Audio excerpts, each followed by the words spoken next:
out. I'm the flyest motherfucker at the kickback. Not a competition, little boy with a wrist that. Meet me in the bathroom, I don't want to chit chat. She not a boy. Welcome back to the Kickback podcast. My name is Joan. Today we got another guest. We got my friend Midnight Santana. Introduce yourself. What's going on, everybody? Name Midnight Santana. Been knowing Joan for a little over 2 years now. Yeah, My boy. My it's boy crazy. For life. The last time you were on this podcast, we didn't know each other. I talked to you about this. I was looking at the podcast episodes because I was like, all right, I'm getting in the zone to podcast again. What was I like beforehand? And I looked at our first episode and I was like, how come I'm acting like I barely know this dude? I think it was a little bit of a different experience because I didn't know you, like you said, but I had seen you. We had been associated, like, you know, we took pictures together, this and that, gone to several events together, but we never actually like sat down and had a conversation. Yeah. So I think preparing for that was kind of There. preparing for it was kind of crazy because like I didn't know what to expect. I wasn't sure if it was gonna be like just a dull conversation or if it was gonna be like in depth and detail. So Or I like don't just like pure entertainment. Because there are some podcasts that they don't even like go into talking. They just say shit for clips and get the views as much as they can. exactly. Yeah. So after coming onto the first podcast, what did you think afterwards? Like leaving the podcast? I was like, this dude's interested. Yeah, you know, he's got a lot to talk about. You know, in a good way, not necessarily like, oh, he's talking too much. It's just like there's so many different topics that you know so much about that it's good to get another opinion on certain things because there are things that I wanted to know about you that were answered in that first episode. You know, so I was very grateful for the opportunity and I was glad that it came out the way it did. So. Yeah, I'm glad that you're back because I'm telling you, I didn't know you. We didn't know each other at all back then. Besides, because of ErgFest that was coming up at that time, the first one, which is crazy. We're going to the third one soon, but I barely knew you then, and we've become such close friends now. And here we are 2 years later, running back this podcast. Exactly. So we'll see how different this one goes and how similar it is. I don't know. I feel like being away from it for a while, I feel like we both come back with a whole new set or new perspective on everything. I think we just all gone through so much in the last couple of years. Like, even when it was that first ErgFest that I did the second one. Then I said I wasn't gonna do it again, and now here I am doing the third one. Like, it's been a journey through all these last like 2-3 years. So, what has your journey been looking like? Wow, how would you describe your journey performing at ErgFest since the last time that we had a podcast?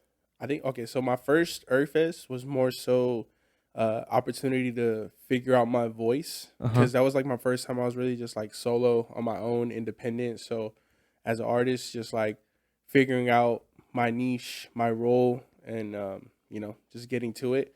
Then the second ErgFest was more so I'm already comfortable. So now it's like, okay, now I got to get comfortable with my music and make sure that it hits as hard as it hits. And now this one, the last ErgFest, the third and final one. Grand finale, you know what I mean? I got to go out with the bang. So this performance, I've already been announcing it to people. It's going to be the best performance I've ever given them. It's the longest performance I've ever had. So, how long is it? 15-minute set. Okay. But all of it, it's just an instrumental. There's not going to be any background vocals, which is super different for me because I'm so used to performing with the background vocals. But do you think you rely on your background vocals or because I've seen you pop out before. I know you don't need them, but do you feel more comfortable with the vocals in the background? I think at first, yes, because I didn't memorize all my lyrics. My first songs were all freestyles, so I would just freestyle it and then just like forget about it. But now since I've been getting into my creative bag and just writing things down more, the lyrics just kind of come more natural. So I don't really need the background vocals as much as I used to before. So now I'm just ready to do it without them at all. So you're ready whenever. So it's like, all right, perform. Got it. Exactly. What do you mean by getting into your creative bag? What does that look like? What does that mean?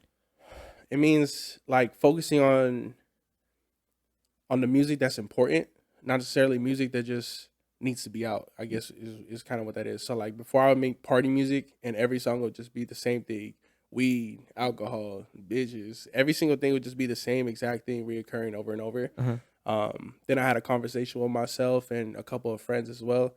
And the creative bag is basically giving people more character, more depth into the personality of Midnight Santana. Not necessarily, the artist, showing the art instead of being the same redundant artist over and over again. So I think that's the creative bag that I've been in. And it's been feeling good, bro, because I've been feeling like I actually been showing my true personality throughout this music now instead of giving people what I think they want. You know what I Yeah. mean? And what made you do that switch? Like, 'cause that's a big switch of making music for people and then just stopping all that, canceling all that noise out, and then saying, all right, I'm gonna regroup and I'm gonna bring out something from me rather than for the world.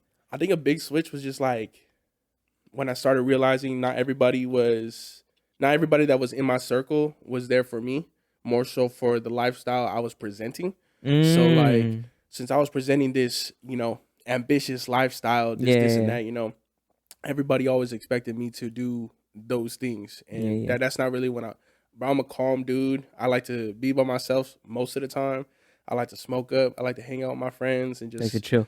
be a vibe, you know what I mean? So now that I'm just like to myself, I have more time to think like, Were you always more to yourself, or were you actually more towards that like group party, bitches, weed, alcohol, how your music, how it was? I think I was more so towards that before because when I was in college, like I'm a Leo, bro. I love being Yeah. the center of attention. Like that's like every person I met that knows that I'm a Leo, bro. They know I'm a true Leo. Like I really love to be the center of attention.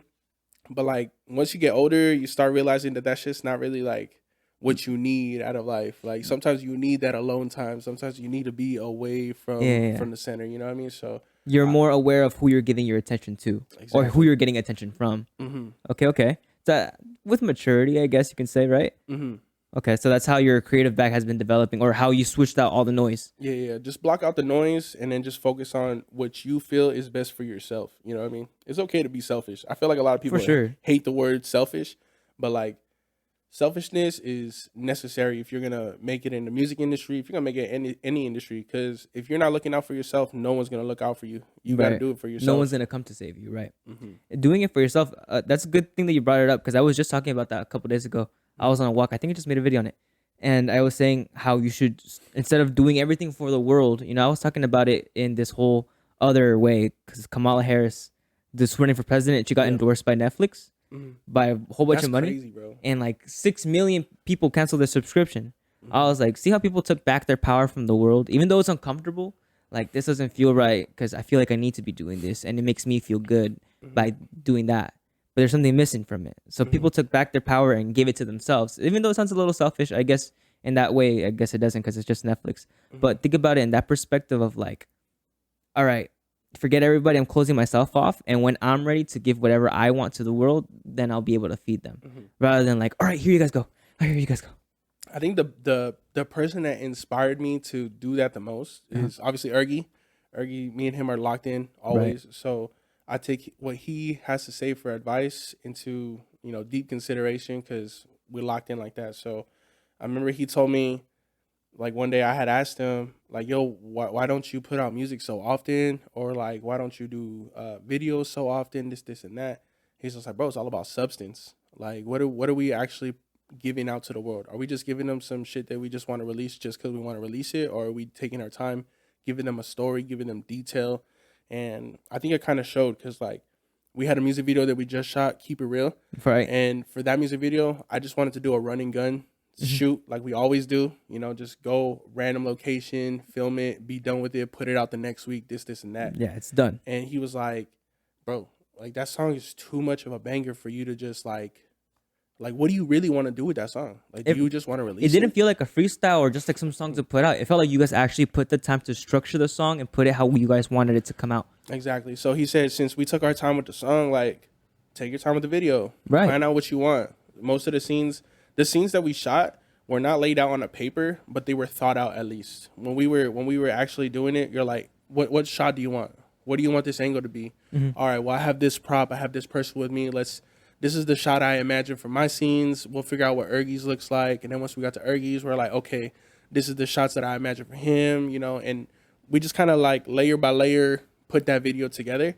And then even when we found out we didn't have enough footage for that one day, we went to go do reshoots. You know, and those are things that I never considered before. Reshoots, going back to it, putting more effort into it. Those are things that I'm thinking about now because of what he said. You know what I mean? Just put in that thought. Yeah, it's hard sometimes because you have to stay patient through that, because you're like, okay, I could just have this done with and just put it out and I'm good to go. The stress is off of your back. But then there's also that side that kicks in you, and sometimes it happens to me and I appreciate it sometimes, but also it's a freaking drag when it happens. It's like, all right, this video is cool, but I could be doing a lot more that's gonna make this video top notch, right? I always go into this zone of doing it for God in that way with whatever you create, because in that sense, it's like you want it to be good, and you're not gonna feel bad about putting in more effort into doing it because it's for your God, it's for you, you know.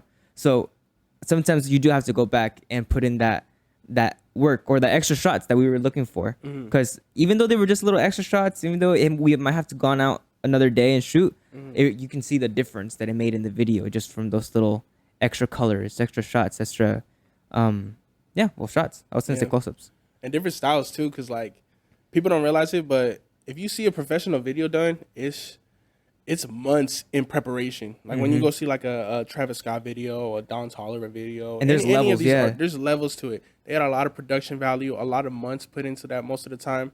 What we did it within a month, and the production value was top notch without having to put so much into the money. You get what I'm saying? It was more so of the creative process, and I feel like that's where I was lacking before, the creative process. I could put as much money as I want to into something, but if that's just not creative and it doesn't look good, it just, to the eye, it looks weird, generic, basic. There's no point in putting it out. So because we have a lot of friends who are artists, and they can go and hire some like huge production company, and they'll make them a great video. I'm not gonna lie, the videos are gonna come out great because they're professionals. They got all the gear, all the lighting, all the stuff. Of course, it's gonna come out great. But then there's also that creative aspect that once you start doing a business off of it, sometimes it's like, well, we know what to give them. They're gonna be happy with it. It's gonna look cool. But there's nothing too personal about it. Like I was noticing when I'm editing, and maybe I know that some editors go through it too. When I'm editing, there's some little movements. Like for example, in this Keep It Real video, there's a part where Ergy goes like the Shawn Michaels pose, right? Yeah. But it goes with the beat. It goes boom, boom. Or when he goes boom, boom, it goes with the beat. Or little hint details like that I like putting in there. And I'm like, because that's what it was. That's what we were doing at that time. And even if they don't get it, it's like we know it and we cherish it more. And I've done videos before with other people, and like, bro, terrible experiences every single time. I've provided full sets. Like I've gone to rent out venues and everything that I can to ensure that all the camera person has to do is just film it, edit it. You know what I mean? And less trouble for them. It's been so terrible with those experiences, bro. Like I remember, for example, I have a Safe music video that is put out. It was done by somebody. I'm not even gonna name the person, bro. That's how irrelevant. I don't like that video at all. Wow. Like I brought in all the girls. I brought in all the props. I brought in I paid for the venue, everything and everything, bro. All he had to do was edit and film it. That's it. You know what I mean?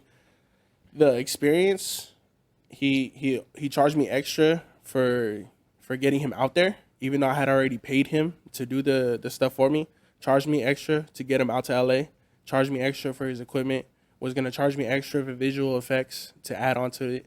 But like these are things that were never spoken of like before. So he tried to finesse me with that. Not only that, the video edit itself, like you said, on beat, you know? Yeah. When you're on the beat, you have to make sure that those cuts are precise to make sure it matches the beat. Because when you're nodding your head and going with the video, you're like, boom, boom, switch. You feel it. And in that video, you can tell. If you look back on it, I recommend you don't look back on it. But if you look back at that video, you can tell that the cuts were like terrible. The edit was just off by a lot, and choppy. It was choppy. You know, so that's why I was very fortunate to meet you. We did a couple videos together. All of them were running gun. You know, and every this is single like the one first of them, video we taken a little bit more serious. And it came out butter. It came out to perfection. The other videos also came out to perfection too. It came out to exactly how we, wanted envisioned it to be. You know what I mean? But it was something about this one that just felt right. Like we had, like basically those two were practice runs that we had before. You know what I mean? Even though they weren't practice for us, it felt like it was a warm up to the relationship that could make this video. You know what I mean? So I was very grateful for that opportunity. Right. It's cool too because I filmed your guys' music videos, and how I said before, you could go and pay someone so much money. That's the thing that I don't know. Some of my friends could hear this, but that's something that I don't like. That some of my friends keep in their mind a lot is the budget part. Oh, we can't because we don't have enough money to do. Like for me growing up, I've always been, I've got this in front of me. These are my resources. How can I make what I got in front of me, make something out of that with the best that I can, you know? So it's like, bro, I got a camera. I know how to edit a little bit. we may not have like this crazy ass venue or these crazy ass things yet, but we can make a solid ass video for sure, and not have to break our minds or our budget or our wallets about, trying to make it like this or this certain way. Because you could go pay that video production guy so much freaking money and then leaves you with a freaking crappy video. I think what a lot of artists forget is that you have to water where you grow. Yeah. You know what I mean? Like if you have a group of talented people, don't stay away from them. You know what I mean? You got to be able to use all those resources to their full capability. Yeah. And it doesn't feel like you're using them if it's done right. You know what I mean? If you're abusing it, obviously people are going to get tired of you. You're not going to want to work with them no more, this, and that, Right. But if you're actually, putting your due diligence into watering your crops, you know what I mean, which is your people, you're letting your cameraman know, yo, I got you on this. We're doing this, and that. I'll take care of you. You know what I mean? You're doing that with the other artists, so I'm going to take care of you. If you're taking care of your people, you're going to be able to build a community and exactly what we're doing. Yeah. We're building a community. We're getting people on board that, aren't that noticed. We're going to get noticed. Yeah. Eventually we're going to get noticed. You know what I mean? And we just have to take time.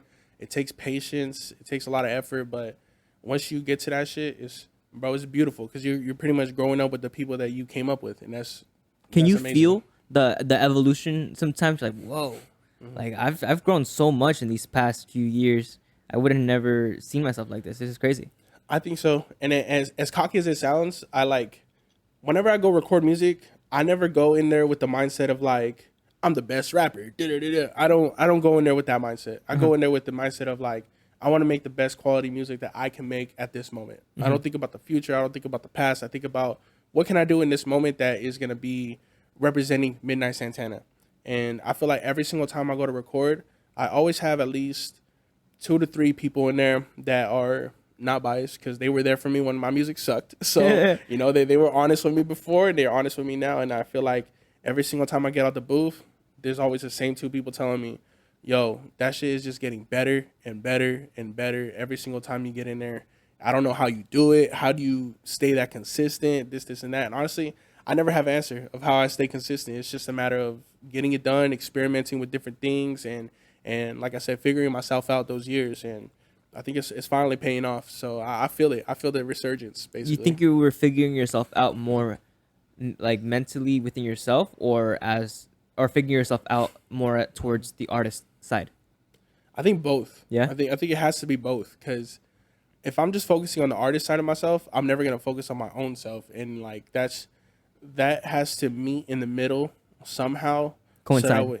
They have to coincide so that way you can make sure that you're putting in the best quality of music for not only yourself but also for the audience because they're gonna realize what real is. You know what I mean? So if they see something that's portrayed as a phony environment or like phony ambiance in your videos, and they see you in real life and it's actually not that, then it's like a whole facade. Then they're gonna feel bamboozled about the whole situation. They're just not even gonna want to listen to you anymore. But if you're actually like working on yourself while you're working on the art, everything's gonna collide at some point, and everything that you're speaking on is gonna be spoken into existence. So like that's the way I treat it. Just speak like everything manifestation, bro. That's key, super key. How do you manifest?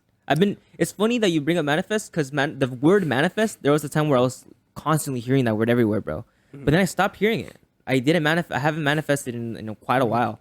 But this past maybe 2 weeks, bro, over and over and over, it keeps coming in. So how do you manifest? What is your process towards manifestation look like? First, I have a conversation with myself. So like as stupid as that sounds, you're not crazy if you speak to yourself. Like it's nothing crazy about it. It's just you need to hear your own voice out loud so you can hear how either crazy your idea sounds or like how amazing it sounds. You know what I mean? And then once I get past that point, I share it with somebody else. I call my mom. My mom is like the most important person in my life. So after her, it's everybody else. And her opinion to me is always what steers me in the proper direction because she's a woman of faith. And Mother knows best. Mother knows best, bro. Your mom's never gonna like I swear, or your parent, any parent that's influential in your life, if they've been there for you consistently, they're never gonna steer you in the wrong direction. As much as they're gonna shit on some of your ideas, sometimes, especially like Latin households. When I told my mom I wanted to make music, bro, she looked at me like I was stupid. Like Yeah. Really, you're gonna throw away all your college experience for music, this and that. Vas a ser drogadito, this, you know what I mean? All this shit, bro. But now she's seeing the work that I'm putting in. She sees that I'm taking it serious. She sees that I'm doing it the right way.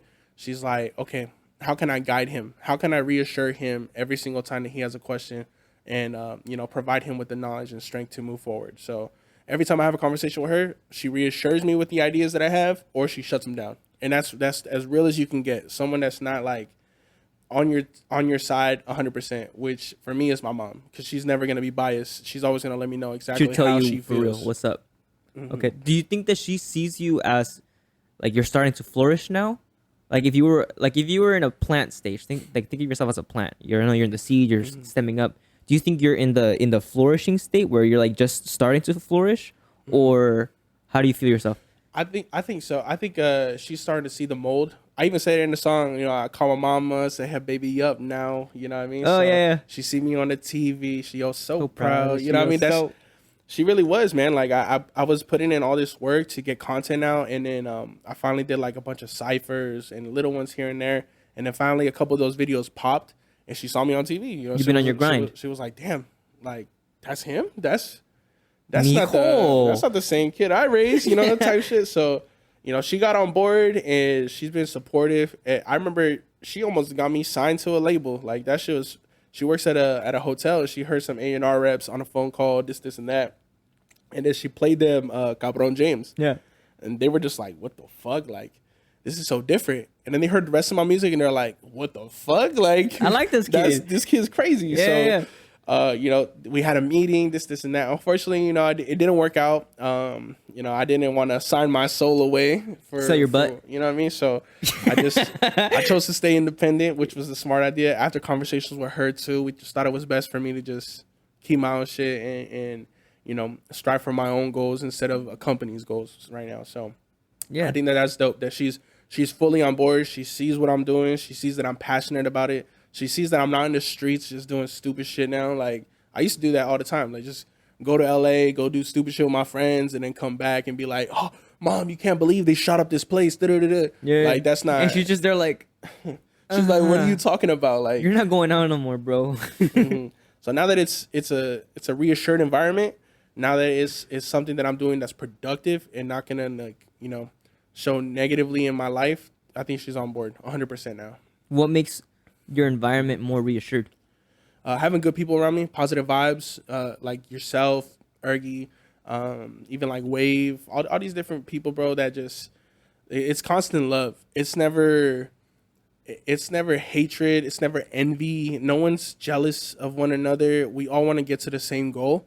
And if we could do it through other outlets, we're going to do it. Like if I'm the one that's going to get us there, everyone else is going to back me up. You know what I mean? If that other person is the one that's going to get us there, we're all going to back that person up, because we know at the end game, it's going to be just all of us at the top. It's not going to be one of us, you know, here, one of us there, one of us there.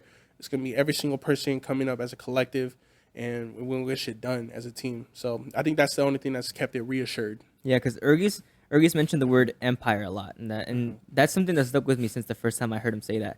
It's like, all right, this kid's a visionary. He's thinking of an empire, and I can be on that wavelength because I want the same thing. I want to see this whole empire that we've got building, all these people that we got coming in, you know, flourish and really build this whole place strong. Erk Studios, everyone's name, we feel like kings in our own environment. You know what I mean? No, exactly. That's how it's got to be. I was there. I recorded in his studio when it was just a little closet, and it had hella soundproofing all over it. But What year was that? Like around what year? I want to say like 2019. It was like right before COVID. Like, Oh, wow. Right before COVID, and then we didn't speak because of COVID. But then I had a connection in another studio in Hollywood that I plugged him up with. You know, we got to see each other here and there. It took a couple years for us to like reconnect. When we reconnected, it was like we picked up right where we left off. It was a good friendship, and it started as a business opportunity from both of us at first. You know, it's just like, what can we benefit from each other? And, you know, I'll just constantly show my support. If he needed help with setting up for ErkFest, I would volunteer. If he needed help with content, I'd volunteer. I never expected any payment, never expected anything. It was just all off of like, I fuck with this person, so let me help him get to where he needs to be. And then I'll get to my goals eventually, you know what I mean? Yeah. And it's been layer after layer, it's been peeling back, and we're getting to those goals. Each year that comes by, it's another goal set. Each month that goes by, actually, it's like another goal set because we're just on top of it. We knock out our goals like it's nothing. So It's crazy reflecting. Even how you just said a month ago, bro. A month ago, what month are we in? We're in freaking August. What were we doing in July? We were shooting your music video, and then the month before that, we're filming for the Champion Series, and now we're filming for the Champion Series again next Friday. Yeah. How do you feel about that? Next round 2. Where did round 1? If y'all didn't know, bro, Champion Series, Tell 'em. man, one of the best series out there right now, I think, for artists that are independent, looking for exposure, artists that want that hunger, that drive to be the best. I think that the Champion Series is for those type of artists, bro. Every single time we've got an artist in the booth, it's been just beautiful work coming out of them, and I'm so proud of being able to develop that with you and Ergy. It shit took months, but it's good to have competitive hip hop back on the map, and I think we're the gateway to that. I think that we're gonna be the ones to really set the tone with our series, and eventually abolish those shitty ass ciphers like the XXL, all those other ones that are just trying to go viral for clicks. They're not really doing anything for the actual music anymore. So Yeah. I'm glad that we're gonna be the ones that set the tone again. Yeah. We're gonna bring real hip hop back, and I'm Authenticity. appreciative of that. Yeah, that's the biggest word right there for basically everybody in our cipher that we've been shooting for the Champion Series, or any artist that comes around us. Is like, we want them. I think their authenticity speaks a lot. And when you go into Double XL, I know that they're like big names. We got Kodak Black, we got great names, and they got some great music. But some of them who go on there, they go in there just because they have that big name. I don't remember any of the artists that were in the Double XL cipher since after Kodak Black. Yeah, Like, if you notice it, like all Since those people, 2016. bro, and that's such a long time to have shitty content be pushed out. Like, you know what I mean? And they really fell off. They don't know how to choose the artists. Most of the time, the freshmen aren't even freshmen. They've been out for like 2-3 years already, and it's late. It's irrelevant. That motherfucker's a super senior. What are you talking about? Bro, it's crazy. It's crazy to see super seniors in a freshman cipher. Like, Yeah. that's embarrassing. And You know what I here mean? we have some young, freaking talented ass artists. And not just like, all right, I'm just going to come in here and give them whatever. No, they went in there to take their time. For that first round, I didn't know how it was going to go out for that first round, but it went out pretty well. I liked it a lot. Editing it, shooting it, seeing all these people doing their thing. So I was like, oh shit, this caught me by surprise. So the second one, we're shooting it at the same place. New artists. What are you expecting to be different this time?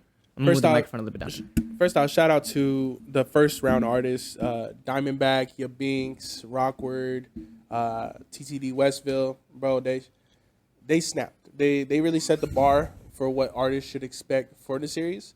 And I think that this second episode, hearing what I've heard already based off just the vocals, man, this episode is gonna be fucking nuts. Like, Yeah. I'm excited. I'm excited to see what the talent is gonna be able to produce on screen. But it's so, like, I'm just ready. It feels like real hip hop. Like, they're even throwing little jabs at each other, and like, I'm excited to show everybody exactly what this round 2 is all about. And even round 3, bro, the artists that I got booked already for round 3, they're going ballistic already too. Like, You already got round 3 booked? I got round 3 booked. Nice. Round 3 Okay. is booked. Okay. Yeah. So it's already going crazy, bro. Like, I'm excited. I'm glad and very fortunate that these artists are trusting us to be able to produce this level of content for them. Because not everyone's gonna have faith in you when you first tell them, yo, I'm gonna charge you X amount of dollars to provide you with this. You know what I mean? And they put it in our hands, and now we're just like, all right, let's provide for them. Let's see what we can do to make them look better than they already are. Yeah. So I'm very happy with the product, and I'm glad to see that everyone's on board with what we got going on. I'm glad that you have that trust within the people that you work with. I could tell that it does take you a while to build it up when you're working with somebody, because we know how some people are in this whole in any industry. Honestly, we're in the rat race. Even when it comes to our own creative ways, some people want to be the person on top, and they'll bite someone's head off just so they can be on top. But you're trustworthy in that way. Like, for example, when I was making their videos, it's like, okay, for me, this is how I took it. Here, go play with the camera and make it look cool. So, okay. Because I work with some people, and they want the video like this, like that, and if you don't get it like this, that stopped you from working with that person anymore, because it's like I know how that person is. But it's that trust. It's like, all right, I have trust that this person's gonna go in and do their thing, and that person's gonna go in and do their thing. And when they don't, you know how to like control it right away. It's all about the rapport, bro. Like The report. the rapport, Okay. like your relationship with people. Because I know when I was paying for shit, I expected a certain level of quality to be produced for me. If I was paying for, you know, a certain package or a certain video to be done, and it wasn't getting done. So that's why when I started building rapport with people that I trusted, people that I got to know over the years, and just knowing that they're good at their craft, I was like, all right, if these artists have enough trust in me, I have enough trust in my team, this shit's gonna work out beautifully. I don't have to worry about anything being done differently. I know that you're gonna do the role that you're doing. I know that I'm gonna do the role that I'm doing. I know Ergy's gonna play the role that he's doing, and all the artists are just gonna have to show up, look dope, spit their bars, and talk their shit. You know what I mean? And that's what you expect out of those things. You don't ever want the artist to have to worry about, oh, what kind of shot do we need for this one? Oh, what are we doing with this? You know what I mean? You don't need to worry about that. It's That's just our job. Do you like it? Yeah. Cool. Do you like it? You fuck with it? Do you love the way you look? If you don't, we're adjusting it. You know what I mean? But that's why we get input. We get feedback from people before we even put shit out. So Yeah, because you're the star. We want to make you look good for your video. It's like we're the one being presented to the world. So our job is make that presentation presentable. You know what I mean? So every music video that I think from here on out, I don't see any running guns coming up, and maybe every once in a while, you know. But we've stepped it up a lot from the past videos that we've made. And now for this next champion series that we got coming up, I don't even know how this music video is gonna be. it's gonna be butter, bro. Butter. I like that word. That's what I'm gonna keep saying. Butter. Butter, buttery smooth. Every transition is gonna be smooth. Exactly. I'm excited. I'm excited for this next ErgFest, this next champion series, for literally all of it. I don't know.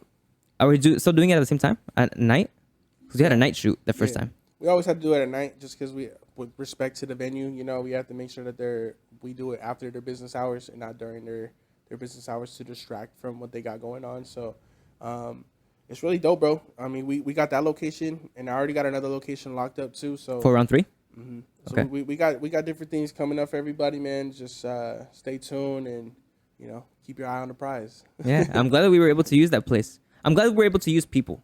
You said something earlier that caught my attention. It was how you shouldn't abuse people. I think Kanye said this before too. He's like, you should use people but not abuse people. Yeah. And I'm like, that's so true. People even get mad about being used, but it's like, no, bro, you got something in you. Let me use it, because it's gonna bring something out of you and also bring something out of me. But I don't want to take control over you. Like, you know how to film. Yeah. You know how to direct. You know how to work with lighting. I don't know that shit.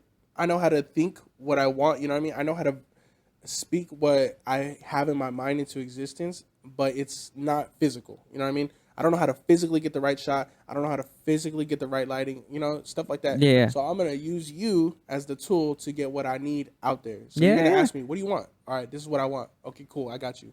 And Yeah. then you take care of the rest. And that's how it should be. It shouldn't be like, hey, Joan, I need this, and that from you. And then as you're doing it, then correct you for how you're doing it. You know what I mean? Yeah, Like, yeah. that's abusing. That's like taking advantage of the whole situation. And that's not what we do. I hate people that do that shit. And we've seen people. We've seen people do that shit to us, bro. There's some sneaky ass people, bro. And they think they could get away with it just because we love them. But, hey, man, that's why I cut people off easily. And it's sad because it's like, bro, you know that we love you, and you're over here doing this shit. I don't know who you're talking about, but I can, from that same perspective, it's like, come on. Out of all the people that you could have done something bad to, you chose the wrong person. Yeah. I mean, I used to, like, I think I've spoke on this in other podcasts before, but, I mean, my first music group, they fully took advantage of me. Like, we was making music, we was having fun together. I thought we were having fun. I thought we were going to different venues and partying and having a good time, you know, expressing our art. Being artists. What really is, they didn't have a car. They didn't, you know what I mean? They didn't have a car. They needed transportation. They took advantage of me. I need to get here. I need to get here. And once I started saying no to the rides, man, fuck you. You don't love me. And bro, it's some bullshit. Like, some people need a reality check. And I left that group. Like, it's all about cutting people off and just, you know, doing your own thing. My family just got here. Hi, guys. Hello. What's up? Don't worry. They're being shadow screens, smoke screens. And pan dulce. Ooh, Sheesh, new phones phone? too. New phone, who this? Yeah. Hi, nice to You meet got the guys. 12? Yeah. What? Heck yeah. Content be coming out for days on that phone now. No, for real. Okay, that's my sister. That's your boyfriend. That's my dad. Yeah. You already know them all. You know what were we talking about? Using people. Using people. So, like I said, I was in that situation where people were taking advantage of me just for the transportation. And then once I realized that, you know, I left, they still didn't do shit. Like they still aren't doing shit with their lives. Stagnant. And that's cool, bro. You know, probably like one of them is doing something, but like of the whole group, nah, they fell off. Like nobody's doing anything related to music anymore. They're just kind of adulting. And that's cool, bro. Ain't no shame in dropping what you love to go do something else that you need for life, you know what I mean? But Sometimes you gotta go do what you gotta do, you know. But that thing is always there. Go fucking try it out too. so like I left. Like I was just like, y'all figure that shit out and y'all get some other mode of transportation. And now people, bro, I pull up to everything. It don't matter how far it is. If I need to do something for my music, I go to it. I take care of it. I make sure my ride is taken care of, you know, which is my whip. I have my own whip and I don't have to rely on anybody else's timing. I don't have to, the only timing I gotta rely on is God's timing, and that's it. And that shit, bro. God's timing. That's it. God's timing. If God wants it to happen, He'll align the stars for you to make sure that it happens for you. If you have the right mindset, and you can't be using people, like I said, because once you start using people, then you're gonna be in the same cycle Abusing that you people. regret. Because as a person, you want to be used. You want to have that purpose. It's like, all right, my purpose is to do this for this person. And it makes you fucking shine. It's like, fuck, I just created that. I just did this for this one person. But you also have that feeling sometimes where you're like, all right, that one wasn't right. Now I feel like I'm doing it, but I don't even feel like doing it right now. You know, you do feel that abuse. You get to recognize the people around you a little bit more. No, yeah. You know? When people show their true colors, I'm really good at, you know, figuring things out pretty quickly. If I see something I don't like, I call it out. And Ergy gets on my ass about this shit, bro, because like I'll say something, oh, I don't like this person for X, Y, and Z. It's like, nah, man, just give them a chance. Give them a chance. Give them a chance. And then they do some fuck shit, and I'm like, I told you. Yeah. Like, you know what I mean? I hate to be that I told you guy, but I'm always the I told you guy. Because I don't trust a lot of people. And if I trust you, you better not fuck me over because I'm going to put you on blast. You know what I mean? That's the way I live about it. So you get to learn personalities, the people you work with, and some of their characteristics. You're like, okay, he just did something that I know this one person once did, or I can recognize that. Exactly. I've seen you recognize it before live. Like, we've been around some people, and you just start staying quiet, and I see you looking around because I'm doing the same exact shit. I'm like, something's up here, bro. And I look over just to see like the vibe in the room, how everyone's thinking, and I look over at you, and I saw you. You were just like, just keep quiet. If I'm quiet, bro, you're thinking. I'm thinking. And I'm gonna wait till you leave the room so I can air that shit out because I don't need to confront you. If I feel like you're acting fishy, I don't need to confront you in front of everybody. I don't think that's my place. You know what I mean? I don't need to embarrass you in front of what you think are your peers. You know what I mean? Because maybe it's just that day. You know what I mean? So I'll wait for them to leave, and then I'll ask, you know, hey, yo, what's up with so and so? Like, why were they saying this, and that? You know? And then if it's like, oh, well, you know what, they're going through this, and that, then I start kind of understanding a little bit, but I don't give the chance still. I've already X'd it out because I've seen one behavior be like that. I will never see that person the same way anymore. I would think that they're that way forever. You know what I mean? And some people say it's bitter. You know, that's cool. But hey, man, I'd rather be bitter than be a loser and fucking not think properly. You know what I mean? was just about to say, the people who are over here calling you bitter are probably losers who are getting taken advantage by everyone around you. Exactly. And it starts with saying no. Saying no, there's a whole fucking book about it. You know, the simple art of saying no or something like that. Saying no is something hard to do. Saying no to the world, to your friends around you, even though when, you know, they've been chill and you've been trusting them and you're like, fuck, now I got to tell them no on this part. This is the hardest part. It's hard, bro. I done seen people at the worst that they could possibly be, you know, in their life. Yeah. And I try to be there for them, but then once you help them out once, then they expect you to help them out again and again and again and again. And it's like, if you never say no, they're just gonna keep coming to you like a fucking vulture, and they're just gonna keep picking at you even though you're already dead, you know. And that shit's, it's terrible, bro. It's terrible to see. And they're still gonna be hungry afterwards. Go find somebody else to do that from. Yeah, they'll always be like a leech. That's it, just leeching on to every single person. Leech is the perfect example. Yeah, just took away all your life force. And it's like, I think one thing, I'm glad that well, I've been asking God for wisdom a lot, right? And I feel like He's given me a lot of wisdom that when people do come and try to get something from me, like, I don't have anything to offer you right now, bro. Like, I don't got much, but I can give you some words, and that's it. You know, so here's my words. Do what you want with it, but this is all of the help I can give you. You know, and for some people that like, I'm glad that it switches something in their brain. There's like, okay, that makes more sense to me now. And between all of us, I feel like any idea that we say makes sense. You know, so it's just up to us to go and execute.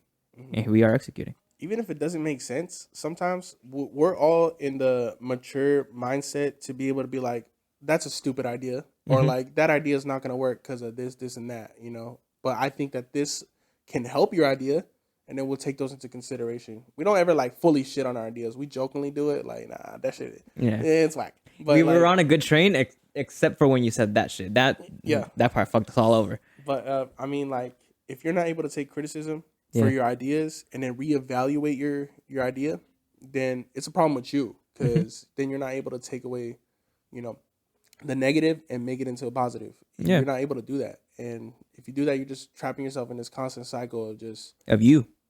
Yeah, it's up to you how you said it, that positive or negative, and you can get trapped in that cycle of constant negative.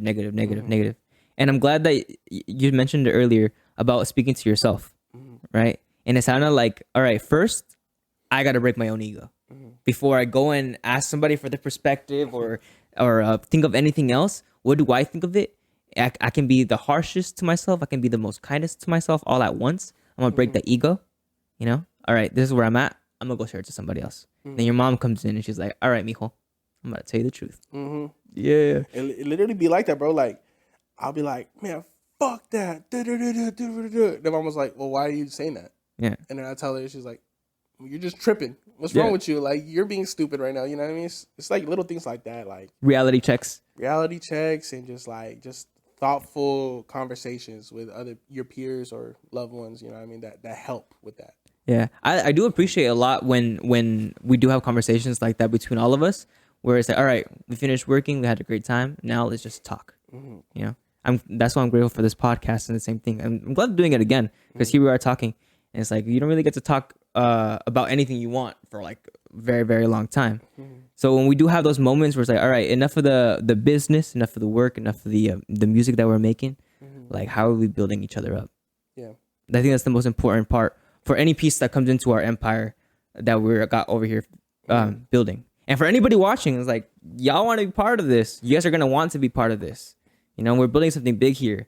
But coming in, it's hard to come in, but you can fall out like just like that. And we've seen people go down so fast, unfortunately. I've had people like try to be in our circle. They're gone in 2 months, gone in a week. They don't make it. They don't make it. Some people are just not cut out to have in-depth conversations with other people who are trying to get to the same goal. You know what I mean? It's all about ego. Yeah. The ego killer. That's what a lot of people are, man. They just fucking kill egos, and they just like, they don't know how to handle any signs of adversity. They back away from it. And it's like, bro, like, if you're not built for this, you're not built for this. Don't take it out on us because you're not built for this. Like, you got to strengthen yourself up first, bro. It's that spirit, that creative spirit. You got to strengthen your spirit first before you go out and start doing some reckless bullshit. I've been in a position to where I was raised by a single mom, and all my cousins, all my uncles, they bullied the fuck out of me in a good way. Yeah. I felt like if I didn't get bullied by them, I would have heard something worse at school or some shit and just been pissed off. But I thank them for that, because it built me as a tougher person. It straightens you out. Built my character for real. Like, as crazy as that sounds, I'm very grateful for them shitting on me, so that way I was prepared for what the real life had to do. You know what I mean? Y vas a llorar. Vas a llorar? What are you crying for? Oh my gosh, now you're crying. And now you're like, I don't want to cry. You know? So now I got that tough skin, so where if a form of criticism comes my way, I'm like, okay, well, why did that person say that? And if it's a bullshit ass answer as to why they said the thing that they said, it's irrelevant. I don't even care. I brush that shit off. Yeah. Keep moving about my business. But if it's something constructive, all right, I'll take it into consideration. You know, I'll listen to what you have to say for a little bit and then figure out what I got to do after. So it just depends, case by case, I guess, is how that works. You listen. Yeah, at least you're always listening. You know, even if it's not some shit that you're gonna take, you listen. You're open to the idea. Yeah, exactly. That's where the ego comes in. Where people, they have that ego blocking off everything, and then they're like, all right, I'm doing whatever the fuck I want, even though they just told me all these great ideas. My idea was better. So how was your ego when you were growing up? Like, do you think your ego was always the same, or has it changed, either because of music or because of your family?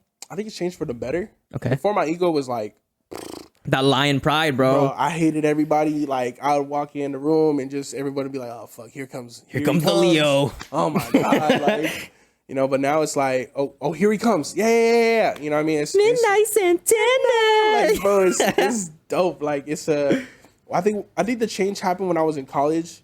Like I said, I went through that stuff with the music, and people were just like abusing everything that I had to offer. So just like having that reality check of like, not everybody is here to be my friend. Yeah. I feel like there's a lot of negative things in the world. How do I maneuver it? I think figuring that out is what clicked. And then also not being such a fucking asshole about everything. Like, I used to, as soon as I get mad, I used to fucking kick down doors, put people through walls, you know, little shit like, bro, anything would piss me off. Yeah. Now it's like, okay, does it really piss me off? You're Or more am I just patient. the patience, bro. Patience is everything. So now I have more patience, more time to consider my actions. Now I'm just more level-headed. I don't have to worry about, you know, having a random outburst. I think before I speak. And if I don't think before I speak, that's okay too. Because you deserve what the fuck I said. Exactly. You know, like every now and then it'll come out where I treat someone the way they're supposed to be treated because they act a certain way, you know? Hey, So, the Leo's gotta roar sometimes, bro. exactly, gotta beat on my chest. Exactly. But that shit, like I said, it just depends case by case. But now I'm more motivated for my group to strive, and I can't have anybody in my group strive if I go back to my old ego. You know what I Right. mean? So now this new ego is more so catered towards all of my people instead of just myself. So I think that's the biggest change, is focusing on everybody around me, my surroundings, and ensuring that everything is good there before it's like, all right, yeah, fuck everybody, you know. But now it's them and then me instead Yeah. of just me. So I think that's the biggest change. Do you think there's any tests or obstacles that you can recall right now that God presented you with to strengthen your patience that you've been developing over this time? I think work is as stupid as it sounds. I remember I was working at a hotel, bro, and I had got in. I'm great whenever I go into work, bro. My customer service top tier, God tier. When I was bartending, God tier bartending, bro. And I had in a hotel, you get people that are there for either the night, the week. Some people are there all the time because, you know, their business is regulars. there and they have to keep flying in. So, you know, I take care of my people. I made sure a lot of people had a good experience. And one of these things at the job was just like, if you had a good experience, you write down a little note and you post it on this wall so that everyone can give credit to that associate. You know what I mean? So I remember one day I got like 15, 16 different notes same day. No one else had any. Like compliments? It was just me. All right, so you do good in your jobs that you get. Yeah. I was getting compliments like, oh, he's the best bartender ever. That's, you know, just like little shit here and there. Or like little moments that I share with them. Recognition. And the other bartender got none. Yeah, right. He was an asshole. He was a prick. No one liked him. He was young. He was just an asshole. And that was it. That was his fault. I don't even feel like drinking this shot no more, bro. So like when I got recognized, we had a group meeting. Everybody was there, and they recognized me. And they're like, "Oh, shout out to him. You know, he did an amazing job. Took care of his people. This, and that." My boy felt some type of way. Then the next day comes into work with a bitter mindset. Sees me working. I'm talking to customers, and in the middle of that shit, he cuts me off. He's just like, "You're a fucking bitch, bro." And for me, being called a bitch is like the biggest. That's insult. fight words. That's fight words, bro. I don't call my homies that shit. Like, Yeah. I don't ever disrespect my homies with calling them a bitch. And I learned that, you know, at a young age, that's like the most like hateful word you can have to somebody, because you calling me a bitch is like, okay, you already want to go. Like, you already said what you had to say. Let's do it. Yeah. So you're telling me that you're more than me. That you're trying to upper dog me. That you're trying to dominate. Exactly. Bitch, what's up? Yeah. So he called me that. I'm gonna call you back. And the man was a lot smaller than me. And I, unfortunately, took my anger out on him. I only pushed him. I didn't punch him. I didn't do nothing else stupid. But I pushed him into a fucking locker. And that locker made a big dent. And he fell and he was bleeding. And, you know, we both got fired. So Both went home that night. both went home that night. The best bartender and the worst bartender. Both went home that Exactly. night. And, you know, it was eye-opening getting fired from that job, because it was just like, one, I didn't expect to get fired because I had such a good relationship with everybody. But I fucked that kid up. And it it left me with such a bitter taste in my mouth that I had to leave a company that I loved because someone else was acting out of pocket. All I had to do was just check myself. All I had to do was be patient. Hey, calm the fuck down, bro. Yeah, that's it. Simple, bro. If I would have just took a step back like I do now, if I would have just took that step back, I'd still be working there. To get down you to know? the level of forgiveness in that way, even when adversity is right at your front door. That's hard. All I had to do was laugh that shit off. Like, Yeah. like, bro, you tripping. Whatever, you know, this, and that. But, like, my mom ripped into me that night, bro. Like, what the fuck? Now you don't have no job, this, and that. Like, How long did you think it took you to realize, like, damn, bro, like I fucked up? the next day. Next day, Like, hit instantly? literally the next day, it was like instant, bro, because I got suspended and thinking I was just going to be suspended. But For a now few I got days. fired. Like, I got fully fired for it. So I was like, fuck. Like, that it was just an eye-opening experience to, like, not let my anger get the best of me or not let my emotions get the best of me just because I feel like it's the right thing to do. But violence is never the answer unless another motherfucker's being violent with me and we're in the street. Yeah. 'Cause everything goes in the then street, everything bro. goes. But now, like, if it comes down to, like, simple shit like that, just, like I said, take that step back, reflect on what you're about to do. And if it's a stupid decision, don't do it. You know, just take your time, be cautious, and move differently than most people. So now I do. Now I understand that. That was like 5 years ago. Shit. 5-6 years ago. So it took me the next day to realize that shit. And ever since I flipped the switch, everything's just been going. Everything's aligning for me. You ever talk to that dude again ever in your life? Nah, but I saw him. You saw him? I keyed his car.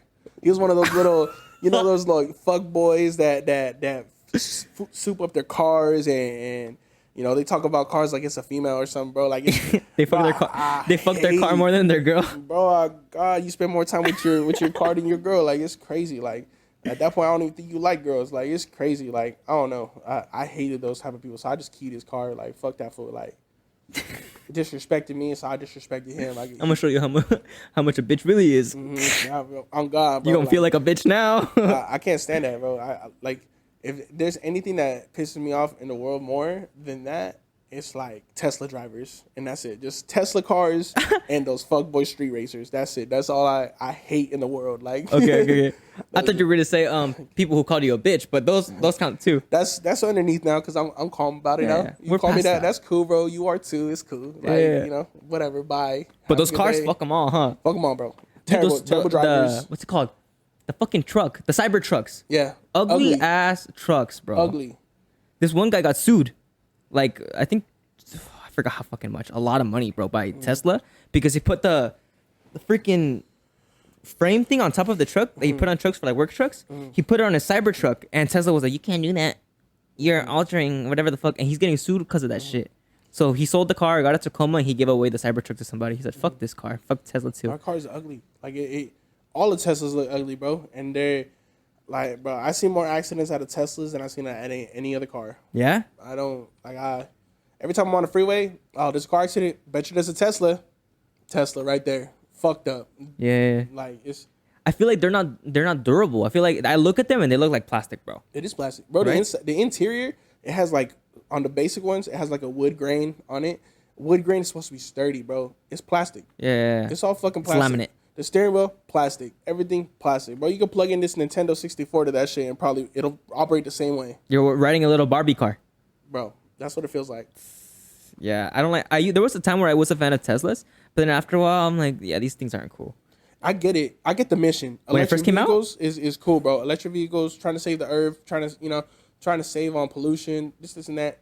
Great mission, bro. But the people that buy them, the snobbiest fucking people, the shittiest fucking behaviors. They think that just because it's self-driving that they don't gotta steer. Like, you know what I mean? Like, stupid, reckless drivers. Arrogant, bro. That's Right. all I get out of Tesla drivers. I don't think the only person that drives a Tesla that's near me is my homie Ghost, and he knows he drives shitty. I tell him all the time. I'm like, bro, I'm not getting in a car with you. You drive like shit, like, and we just laugh it off because, like, of course everyone drives differently, but like, bro, if you rolling with me, my life depends on it. I'm not taking your car. We're going in my car. I don't give a fuck And if it I'm looks like a driving. mom van, bro. I'm driving. Do you think you're a safe driver? Hell yeah. Yeah. I've been in one accident in my whole life, and it was not my fault. Really? And that was it. And my car got totaled for it. Fuck. What happened? I was just we were at a stoplight and everyone was going. It was this whole traffic on the right side was good, and then the left side was good. But for some reason, this old lady decided to brake check. So she brake checked hard. Boom. Crashed into that shit. And then the car behind me smashed my shit too. But it was so devastating going through that experience. My back was all fucked up. That sounds devastating. It's cool though. Like, I got over that shit, got another whip. And, I've always been a safe driver. I've seen everyone in my family drive, and they all fucking suck. So I just learned from their mistakes and just try to be the best driver you can be. Yeah. Even because you know how some shitty drivers are. It's like, I gotta be more aware now, because even though I'm a great driver, these fuckers don't. I've been in weird situations where I'll get behind like a truck, and I'll see that like they got equipment, like some people have like a ladder or something like that. I'll be like, that ladder's gonna fall. Let me get out this and I get out the lane, and literally like next second that shit falls off the road. You know what I mean? It's like I have like little gut feelings when I get on the road, and I'm just like, bro, it's so many people that are driving unsafe. But you drive a lot, huh? Mm-hmm. Yeah, because you drive. I mean, you drove all the way here from Moreno Valley. Mm-hmm. That's like a good 40-minute drive. Try to LA sometimes, Hollywood. When you guys tell me, oh, we're going to LA, you guys say it so casually. Like, bro, I never go out to LA unless it's with you guys to do something with you guys. So I'm like, fuck, going to LA, bro. Like, I don't really go out all that much. Besides here in Corona, I don't really have to go on the freeway all that much for any reason. Maybe because I haven't gone out to explore. But but when I do go out with you guys, I'm like, fuck, this is a drive. Y'all are used to it. You guys are doing this like nothing. Bro, like, even for my birthday, when we went to that studio, I was up at 8 a.m. We went to go hoop. I was there till like 1 p.m. Then we swam. And that drive was from Mobile to Corona, and then back from Corona to Eastvale. And then we swam there for a couple hours, got tired.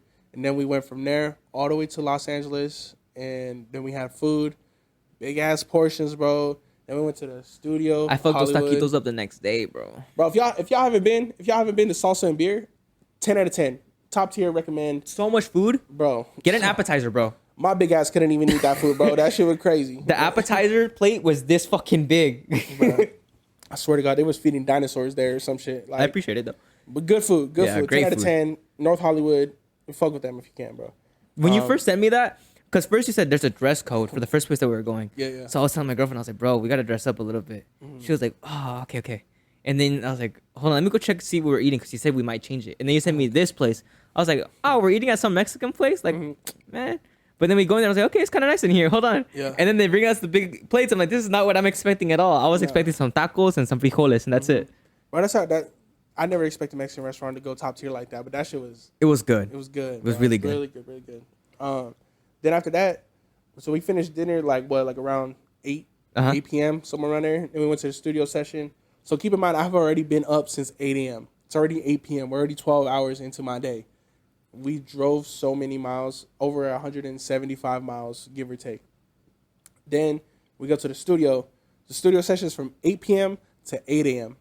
In there, we all smoking. We're all eating more food. That was crazy. Like, listen, I smoke, but y'all were smoking fucking crazy. There's a volcano next to me. There's 4 blunts in rotation. Yeah. I see somebody else rolling up 2 more. Mm-hmm. These 2 people are rolling up 1 too. I'm like, shit, y'all are in for a night tonight. Got to. I get more creative when I'm in the zone, and I'm just like, all I'm doing is smoking and just writing. And you guys saw it. I smoked a little bit, and then I'll go to the booth, come out, smoke a little bit more, go back, come in and out. And it's just like a little cycle. It's not something I need. I just love to be in that environment. Like, my people that I bring around to the studio are so good to smoke around. Like, they're comfortable. No one's an asshole. No one has an ego there. Everyone's just having a good time. And that's what you want. That's so funny. Because there's some people you can't smoke with. Mm-hmm. I've never thought about that, but yeah, you just can't hang. There's some people in our friend group that I can't smoke with, bro. Really? And it's just like, hey, shout out to Jay Bowers, bro. Shout out to Jay Bowers, bro. I can't smoke with you, Jay. You only take 1 hit and then you're done. My Theo would be the same way, bro. We would always smoking on my cousins and stuff. Theo, you want to hit? Yeah, I'll fucking hit it. I'll fucking hit it. I'm not a bitch. Bro. He comes over here. Like 10 minutes later, he's in the restroom throwing up, and he's done for the night. No. Thank God Jay isn't like that, bro. Jay, he just be like, I'll take a hit. And he just takes 1 hit. But then I have a whole blunt to smoke to myself, and like, that's cool. I don't mind that shit. But like, sometimes I want to pass, bro. Sometimes I want to have a conversation, have that shit pass. The communion. Around. Yeah, and it's cool. But yeah, that, bro. And then I have a couple other homies. I have this homegirl named Yoli. Every time I pass her a blunt, every time I get it back, it's fucked up. It's already unraveling. The weed's coming out. She knows it, bro. She You don't knows know how it, to bro. fucking hold it. It's because it's these girls with these long ass nails, bro. They just got these long ass nails and they just yeah, man. I remember last time. When was the last time we smoked? We smoked somewhere, but you passed me the blunt and you were like, "Here, hold it from right here," because then it unwrap. It had been so long since somebody has told me, "Hey, bro, hold it right here," because then it unravels like that. It's because some people roll it up and then they. So if you guys didn't know, I only smoke backwoods. Backwoods have veins in them. So what that means Stems. is the stems. Once you roll them up, those stems get in the way of you closing it. So what you gotta do is lightly bandage it, which means you just cut off another piece of the backwood and just wrap it around a little bit. You know, most people don't tell other people There's a that they bandage. have a bandage on there or something. You know, or at least that there's a stem. Hey, watch out for the stem. Hold it from here. So they just pass it around and the whole shit gets fucked up. I like to tell my people, you know, like, hey, I bandaged this one up. This one was a little rough patch, so just Here. let you know what I mean? 9 times out of 10, I don't have to worry about that shit because it's rolled perfectly. You seen the way I roll backwards. Everyone around me knows how I roll backwards. He does it really well. Chunky and to perfection, bro. Like, I don't worry about that shit. So, That's why I said it's been a while since I've heard you say that, or not even. I don't think I've ever heard you say that. But that phrase, and then coming from you, I was like, oh shit. It was a bad batch. It was a bad batch of backwards? Of backwards. So I was like, all right, I got to prepare the group for this shitty roll. Yeah, you know what I mean? Make sure everybody knows. I heard there was this one video that I saw. He was like, guys, stop buying backwoods because look at this shit. He opens the backwoods. He's like, look at this wrap, and he looks at the stem. Look at this other wrap. Look at this. This is the only one out of the other 5 that actually came out decent. There's a little sauce. All right. So my liquor store that I go to, or my smoke shop that I go to, the guy that sells them to me, he does a good job of like, hey, bro, I just got this fresh pack. You want these ones? These ones are fresh. He fills them out for me. I fill them out first before I get them too. I never leave a store until I feel how they feel. If they feel soft and tender and I feel like there's no real veins. Through the wrapper? Yeah, you can feel it. You can feel it. If they're thick enough to where you can feel the veins on them sometimes. And I usually get a good batch. It's whenever I tell a homie, yo, can you go buy a pack of backwoods for me? Come back with a fucked up pack. It's always got veins in it. It's dry as hell. Like, it doesn't feel good. So I only trust my people that I go to frequently with my backwoods instead of getting it from like a random liquor store or something like that. And if I do, like when we went to go shoot Keep It Real, I had to go to 2 different random, it was a 7-Eleven and some other place. And even those backwoods had hella veins in them. Like, I still did my thing on the rolling, but like it was just too much. You felt the fucking, the struggle in it a little bit. I was mad. My sister, she likes the Dutchess more than backwoods. Yeah. What- That was my gateway rap. To backwoods? Yeah. What do you like about backwoods? What's so good about them? I like that I could roll a lot in them. So Oh, like, the fatter blunts. I don't like to roll 1 gram blunts. I know a lot of friends that do. Even with backwoods, they'll roll like 1 gram, 2 grammers. I like my blunts to feel like a fucking thumb, or like, you know, just a thick ass wood. You know what I mean? Like that's it. Pause. But I want it to feel like a big rolled backwood. You know what I mean? So that way I can have a lot of trees to go through, and I don't have to worry about rolling up another one. I just smoke one and done, or if I need to Put it out for a little bit. Put it out for a little bit, come back to it if I need to. But Less work. 9 times out of 10, I kill it. Yeah. I'll roll like an eighth in it and then just be like, all right, cool. I'll go roll another one right now and just keep the cycle going. But it just depends. Yeah. I do like smoking with you. Like you and Ergie are some of the, like that's a group that I can smoke with anytime. For sure. We're not weird. Yeah. We're not weird, you know?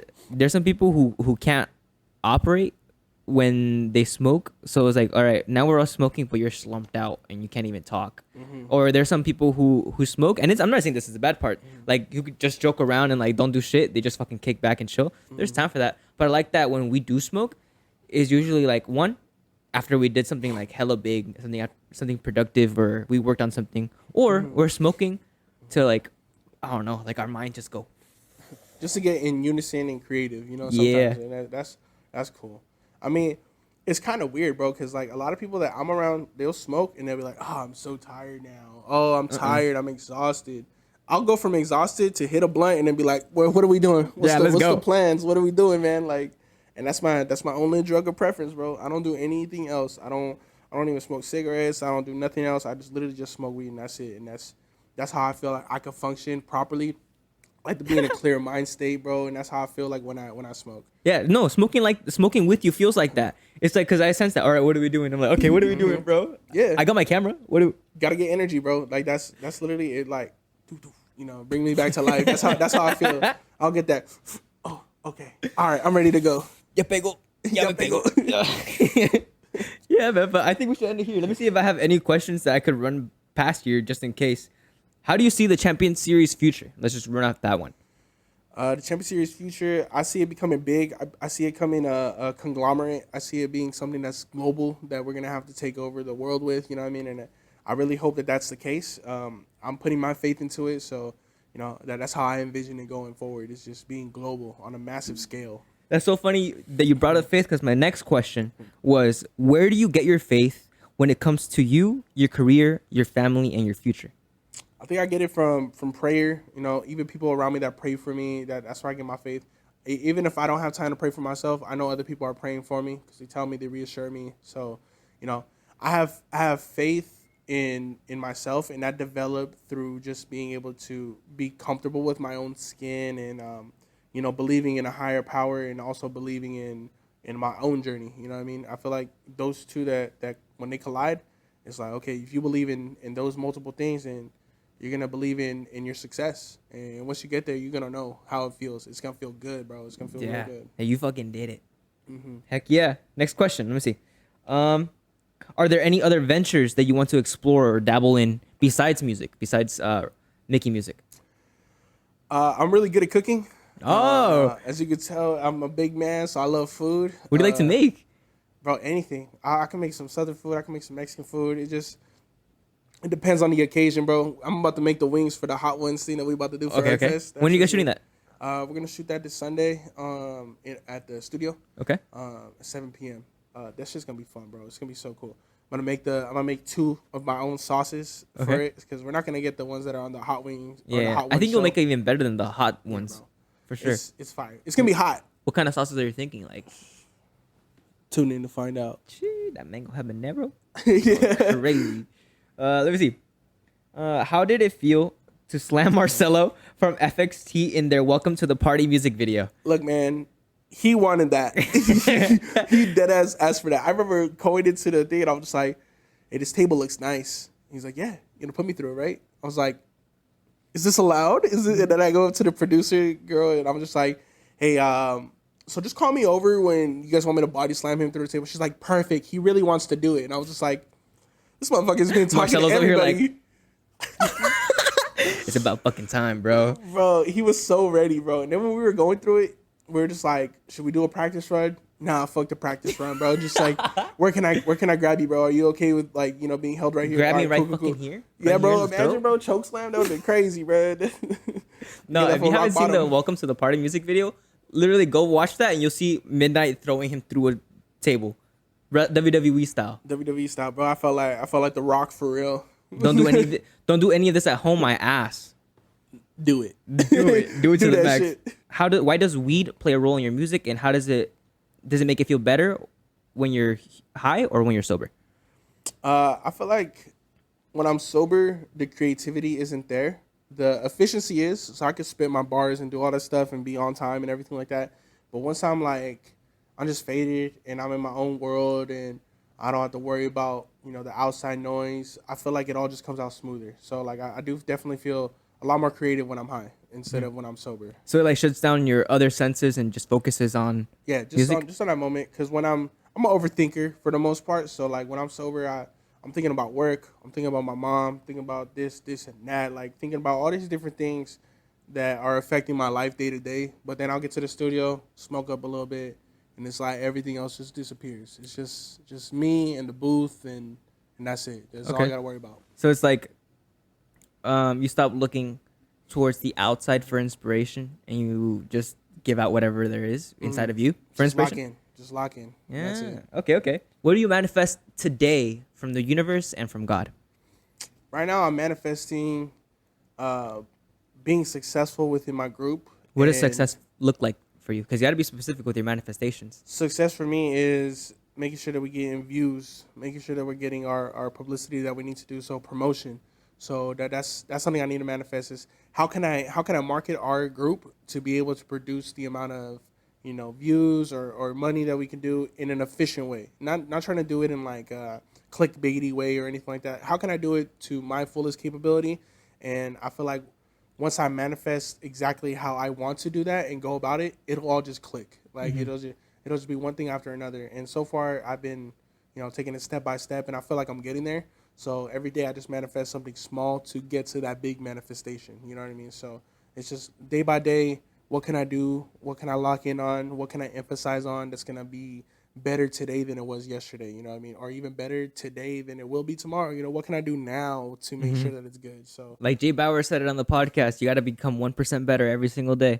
I'm glad we're all on that same mindset, because that's a great mindset to be by. you have to be, bro. That was a genius for saying that shit. Genius for saying that, because that applies so frequently throughout our journey. So it's good. Yeah, manifestation is really good. So we're ending the podcast with a manifestation. Let's speak it into the universe. We manifest that all the views come to our creations. We manifest that everything that we create brings opportunities and abundance into our lives. We manifest that all our hard work pays off to the fullest, and we see that success that we've been dreaming about. And all of this that we speak into the universe, it's going to happen. And so it is. God, thanks for listening to me. Thank you guys for watching the Kickback podcast. This has been my good friend, Midnight Santana, coming on his second appearance here in the Kickback podcast. Thank you. Leave him off with a message, bro. What do you got to tell the audience? Share where they can find you too. And you guys can find me on all streaming platforms under Midnight Santana. Find me on Instagram _midnight.santana_. Things I got going on. I mean, we got ErgFest 3 coming up September 13th. September 13th, 7 p.m. If you haven't got your tickets yet, when this episode drops, the link will be in the bio, hopefully. And if not, it's going to be all over the social medias, everywhere else. Make sure you get your tickets. It's going to be the best performance I ever had. Aside from that, Keep It Real music video dropping in 2 months. I'm gonna drop the descriptions for all that stuff too. So, just stay tuned. A lot of work coming out this year. Champion Series coming out soon, because we're going to be filming that. I want to emphasize that too on the ErgFest. Guys, if you guys are in Corona or in the Inland Empire, September 13th, we're hosting a concert here in Corona. You guys can make it. I know you can make it. It's on a Friday, September 13th. We're going to have some live music there. I'm pretty sure there's probably going to be food. A lot of good vibes. I hope you guys can make it. You guys are not going to want to be missing out on this last ErgFest, the third and final chapter. Midnight's going to be performing. Erg is going to be performing. Forget Tomorrow. A lot of great artists are going to be performing. So I hope you guys can make it. This has been Midnight Santana. Hope you guys liked and subscribed already. If you guys are listening to our audio listening platforms, come over to YouTube. We got the video portion here. Follow us on Instagram for all the clips and all that cool stuff. And yeah, we'll catch you guys all in the next podcast. Thanks for coming on, bro. Appreciate you, man. Smash that like button. Smash it. Smash it real good. All right, guys. See you later.